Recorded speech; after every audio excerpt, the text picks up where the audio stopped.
விஜய் அவர்கள் கட்சி ஆரம்பிக்கும் பொழுதே வந்து திருமாவர்களுடைய அந்த கோரிக்கையை வந்து நாங்க வரவேற்கிறோம். நாங்க வந்து அதுக்கு இடம் குடுக்குறோம் அப்படின்னு சொல்றாரு. அதாவது ஆட்சியிலும் பங்கு, அதிகாரத்திலும் பங்கு வந்து நாங்க வழிமொழிகிறோம். நாங்க அத வந்து செயல்படுத்துறோம். எங்க கூட கூட்டணி வாங்க அப்படின்ற மாரி பேசுறார்ல அந்த மாநாட்டுல. அப்ப ஏதோ ஒரு பவர் அங்க இருக்குல்ல. ஏதோ ஒரு மக்கள் ஒ ஒ சக்தி இருக்குல்ல. அப்படின்னு திருமா கிட்ட. தப்பா விஜய் வந்து அரசியல்ல வந்து ஒரு பூஜ்ஜியம். அவர் இப்ப தான் ஒரு வந்திருக்காரு. அவருக்கு செல்வாக்கு இருக்கலாம். அவங்க ரசிகர்கள் மத்தியில. அரசியல் அனுபவம் அவர் பூஜ்ஜியம். அவர் பேசுற பேச்சிலிருந்தே விஜய் வந்து அரசியல்னா என்னன்னே அவருக்கு தெரியல. என்னைக்குமே ஒரு சக்தியை எதிர்த்து நின்னீங்கன்னா, அவங்க தான் உங்களுக்கு டார்கெட்.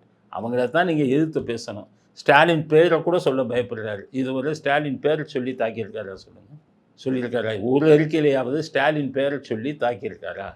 உதயநிதி பேரை சொல்லி தாக்கியிருக்காரா? திராவிட இயக்கத்தை எதிர்த்து தானே நீங்க வர்றீங்க. அப்ப எதிர்த்து பேசவே பயப்படுறது நீங்க எல்லாம் எப்படி அரசியல்ல இருந்து வரும்? உங்களுக்கு அரசியலுக்கு ஜட்ஜ்மெண்ட்டே கிடையாது. அரசியல வந்து புரிஞ்சுக்கிறதுக்கான விஷயமே கிடையாதா? புரிஞ்சுக்கிறதான விஷயமா இருந்தா திருமாவளவன ஒரு பெரிய அரசியல் சக்தியா நினைச்சுக்கிட்டு நீங்க பேசுனீங்கனாலே என்ன அர்த்தம்? திருமாவளவன நீங்க ஏன் பெரிய நீங்க உங்க செல்வாக்க நம்பி தானங்க நிக்கிறீங்க. நீங்க எதுக்கு மத்தவங்க உதவிய நாடுறீங்க? கூட்டணிங்கிறது எப்ப வரணும் தெரியுமா?